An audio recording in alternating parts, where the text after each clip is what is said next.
This has been as close and contentious of a presidential race as any in recent memory.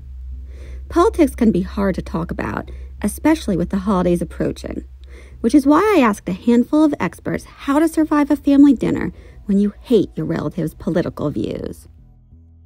I won't be talking about politics today.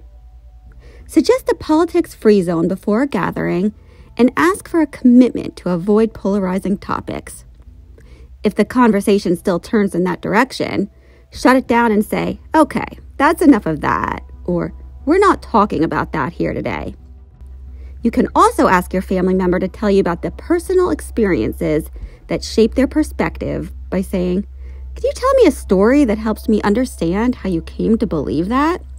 It can be helpful to remind people that the most deeply held opinions are often grounded in lived experiences.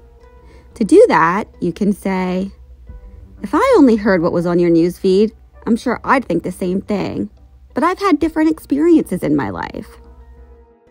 It's also helpful to seek common ground in politically charged conversations.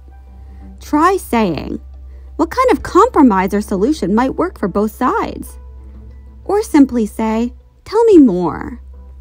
If you can convince someone you really want to hear their perspective, they tend to shift from ranting into talking. If you would like to share more about your perspective, say, "Could I have permission to share my point of view?" If your family member says no, respect their boundary and move on. To show that you intend to ground your discussion in respect, say, "I'd like to have a chance to learn from each other because I respect you but see the world differently." If the conversation takes a heated turn, say, "Maybe we could revisit this conversation when we're both feeling more calm." By suggesting you revisit things later, you can ensure neither one of you says something you'll regret. Sometimes, humor is the best tool to diffuse heated situations. You can say, I'll vote for any candidate who will boost the economy, cut my taxes, and prosecute people who remove their shoes on the airplane."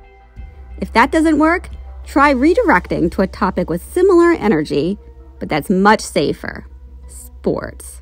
"Hey, looks like the Cowboys might beat the Eagles this year."